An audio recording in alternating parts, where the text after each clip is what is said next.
podcast kita, tempat mengobrol santai tapi juga berbobot bareng mahasiswa semester akhir. Kenalin, aku Fadila dari Nafisa dengan saya Alfa Saditya, saya dari Teknik Geologi Universitas Muhammad. Nah, jadi topik kali ini kita akan ngebahas pemahaman kakak terhadap pemahaman bahasa Indonesia dalam skripsi ini. Boleh. Baik, masuk ke pertanyaan yang pertama. Menurut kakak nih, apa makna dan tujuan dari penyusunan skripsi? Kalau dari saya, makna saya skripsi itu dia adalah tujuan akhir kita dalam perkuliahan.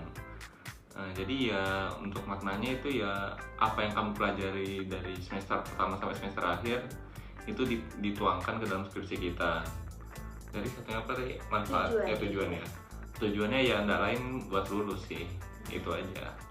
Nah, baik, kita lanjut ke pertanyaan yang kedua nih. Bagaimana pandangan kakak nih mengenai peran bahasa Indonesia dalam penulisan skripsi? Menurut saya untuk peran bahasa Indonesia itu ya dalam skripsi ya, karena skripsi ini konteksnya dia akademik, jadi kita menggunakan bahasa Indonesia tuh dia yang baku dan dia lugas. Kita nggak pakai yang namanya bahasa yang bahasa gaul atau bahasa santai gitulah kalau di skripsi itu. Tapi dalam bahasa Indonesia tuh apalagi di teknik nih ya, kita pakainya tuh pakai sesuatu bahasa yang mudah dimengerti karena kami bahasnya analisis, data dan lain-lain. Jadinya ya bahasa Indonesia yang baik itu haruslah digunakan.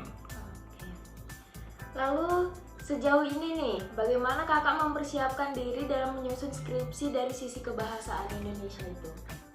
Dari sisi kebahasaan ya saya kalau untuk dalam itu dasar aja sih. Kan saya belum tahu juga kalau gimana sesuatu yang lebih rumit atau kompleks. Jadi saya pengennya bahasa yang lebih mudah dimengerti saja. Oke. Lalu yang keempat nih, kendala apa yang paling sering kakak hadapi terkait bahasa Indonesia, misalnya dalam penulisan atau tata bahasa? Kalau dari saya untuk kendalanya itu hanya di bagaimana kita menulis agar pembaca ini mengerti apa yang kita sampaikan. Jadi ya karena ini sifatnya data, jadi ya atau penjelasan dari sebuah penelitian, jadinya ya itu agak sedikit jadi tantangan lah buat kita bagaimana memberikan penulisan yang baik agar pembaca itu bisa memahami apa yang kita tulis gitu. Oke, lanjut. Nah, bagaimana cara kakak untuk mengatasi kendala-kendala tersebut?